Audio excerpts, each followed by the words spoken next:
Basora sartu behar dugu, datozen minutuetan, geure basora, badugu bat, jaioterrian, berez Aiton Amonen baserria izandakoaren terrenoetan, ondoren gurasoena eta orain guri utzi nahi digutena, baina ez dakigu egia esan non dagoen ere, baso hori eta laguntza behar dugu Urkola. Bai, eta laguntzeko prest aurkitu ditugu, Berriatuan Ostozabal elkarteko kideak, Urko Galdos da elkarteko kidea berez, eta Lore Elkoro Berriatuarra hau ere eta gure antzeko egoeran aurkitu zena, laguntza premian alegia. Urko eta Lore, kaixo, egunon.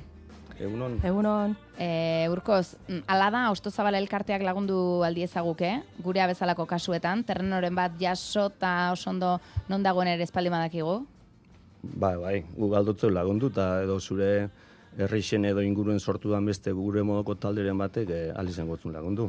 Da, gonbendio edo, pixka bideratu, zer landatu, nola, diru laguntzak eta bar. Baiz, zuek Berriatuan zaudete, baina inguruan badira, zu bezala funtzionatzen duten talde gehiago ere Euskal Herrian? Bai, gu sortu ginen 2019 eta gero bapatien, preminiek lagundute edo, inguruko Bizkaian da Gipuzkoan daraban sortu ziren talde gehiago. Eta oin danok batu gara, baso biziak deitzen den plataforma baten, da 18 talde gauz, elkarlanien, da landaketak eitzen eta jardunaldi sigantolatzen eta bar. Lore, zuri lagundu dizu Urkok edo Ostozabal elkarteak, zein da zure terrenoaren historia, zein da labur esan da?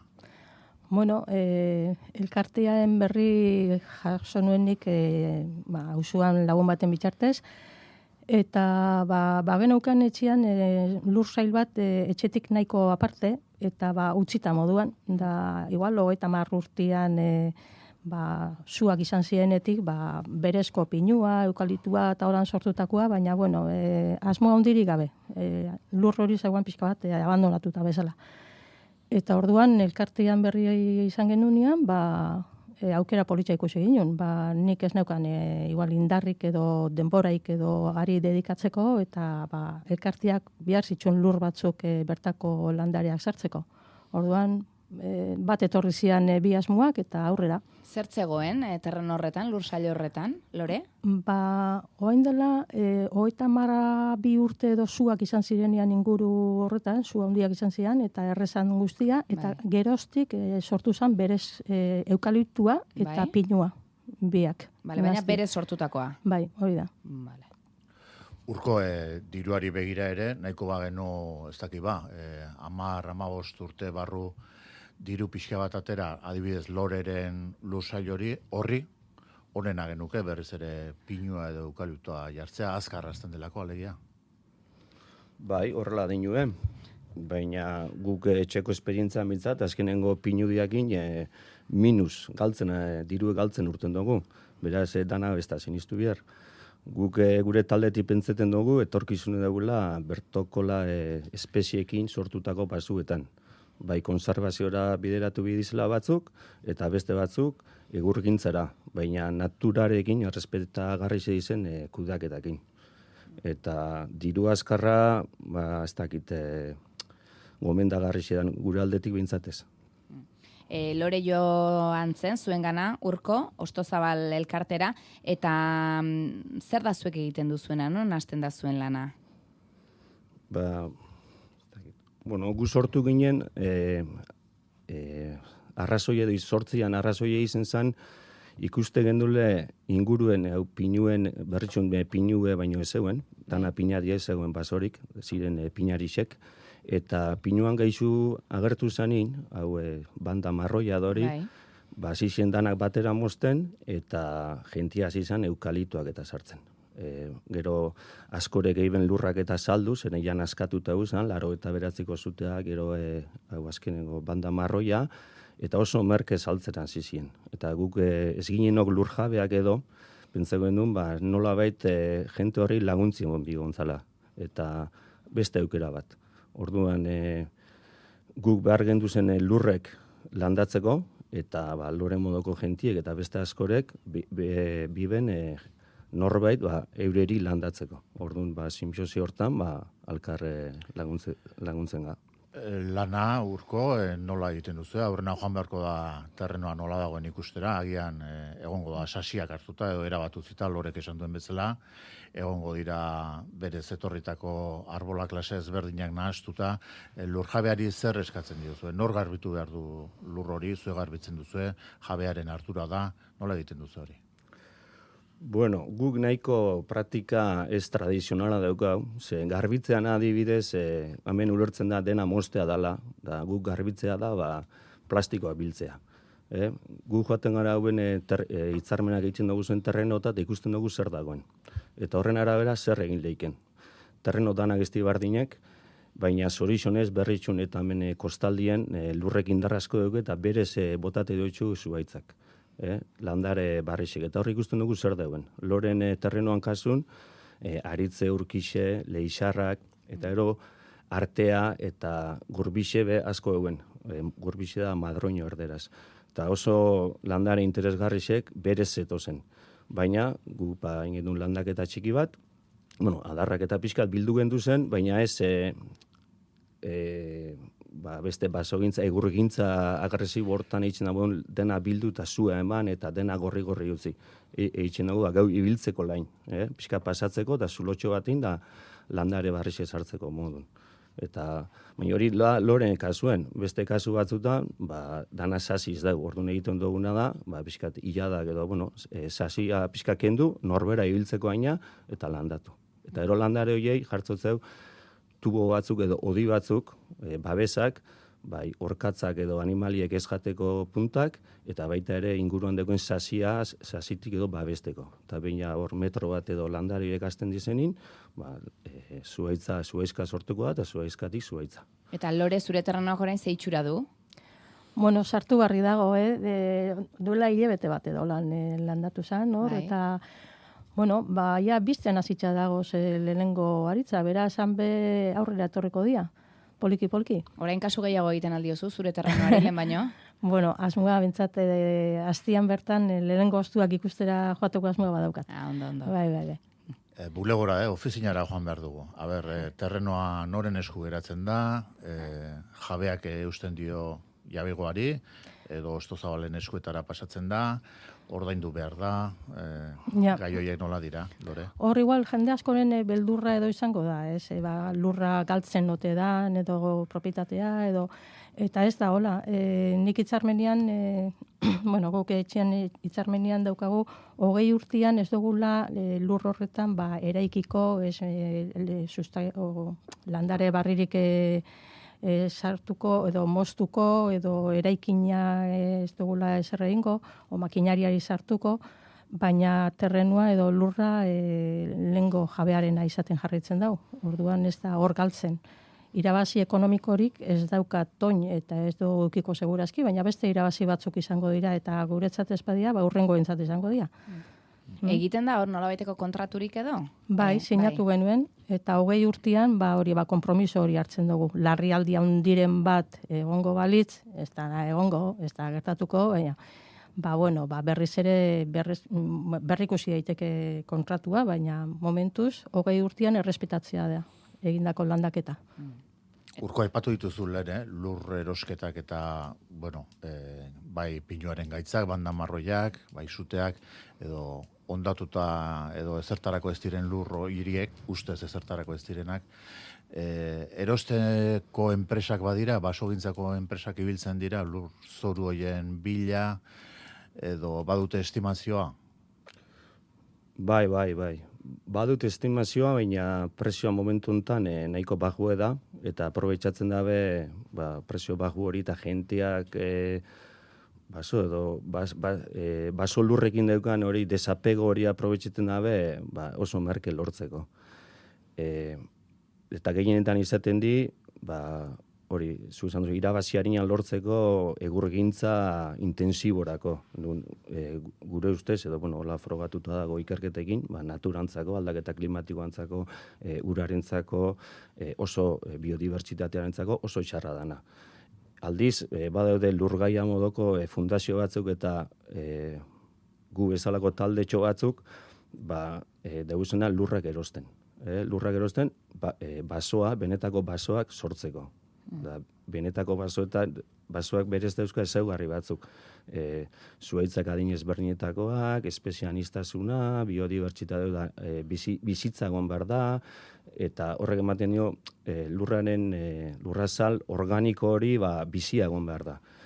Eta zorionez badago jendea erosten, badabil, eta bai, bada interesa lurrek erosteko. Elkarren kompetentzia zarete orduan nolabait batetik irabazi azkarra atera nahi dioten enpresak, eta bestetik zuek, baso tradizionala edo berreskuratu nahi duzuenak, horre kompetentzia bat sortu da, agian prezio ere igoko da horren ondorioz.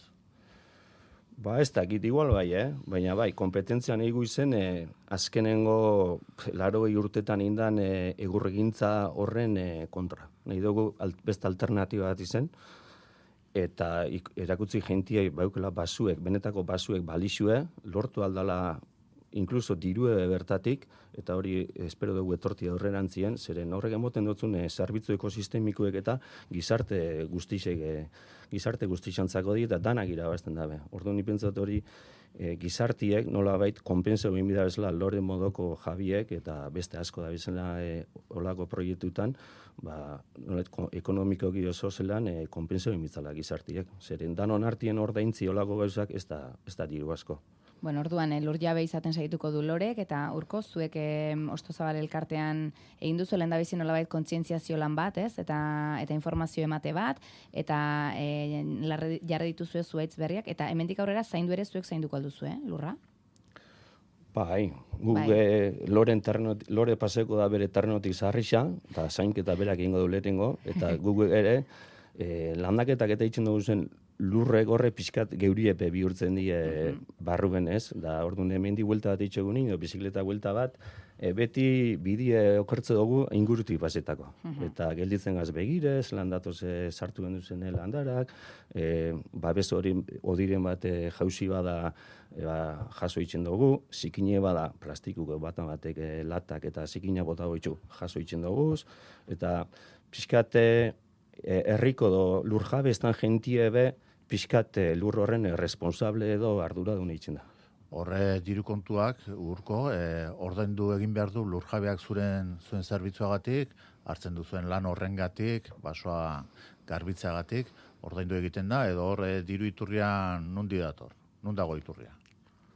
Bueno, hori ordaintzen da, guk ordaintzen dugun jabeak ordaintzen hori lorek nik ordaindu baterez. Eskerrona daukagu emoteko gainera, ordaindu baterez. Hor, subentzioetatik diru laguntza jasoko da landarak eta materiala eskuratzeko, eta nik ez dut ez irabazten ez galtzen. Bueno, irabazi bai, irabazten du, basua lehen ezerrezagoen tokian, basua sortu delako edo sortuko delako denboran, baina ez dirurik ez dut jarri ezertarako. Orduan zuena voluntario lana da? Urko. Bai, auzolanean eitzen dugu lan. Guk eta Basobizia plataforman gauzan 18 taldiok eitzen dugu auzolanean biherra. Bai, eta gero horre aldundiek urtero ateratzen da, basogintzarako esaten da, baina gehien bat egurgintzarako da, diru laguntza dekretu bat, eta gu saiatzen gara hor sartzen, gure praktikak edo egiten dugu zen gauzak hor sartzen, da hortik ateratzen dugu diru bat. Claro, egiten duguna da gitxi gazteuk, bakarrik landareak eta materiala erosten dugu, eta gero eskulana gu jartzen dugu. Eta, pixkanaka hortik tiratzen, gero taloak saldu geixetan, udaletxe motozku pixkat, rifak saldu, eta holako gauzak.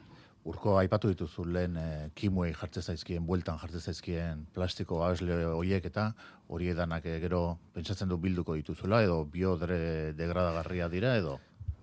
Printzipioz esaten dozkue, edo guk erosten duguzena saltzen da ez biodegradable moduen. Baina ez dut ustenik egun biodegradable dizenik, eta gure, asmue da, ondin horrek apurtzen dizeniz, zuaitza azten deanin, da loditzen deanin, ingo dauz apurtu. Eta geldituko da lurrien. Gure asmo da, lantzi min paseu handik, eta apurtut eta jeusitxe eusenak jasotia. Jasotia, eta ero alba da birziklatu edo erun bidan lekure erutia. Ostozabal elkartea, Urko, noiztik ari da lan honetan? Gu gehin genduen 89ko abenduen, hori eraketa akta edo, horku daukau, baina gero pandemia etorri zen, eta horren ginen etxe zulun sartute, eta egin duen 2008ko amenduen lehenengoko lannaketia. Eta gero, urtero, aportxu bet.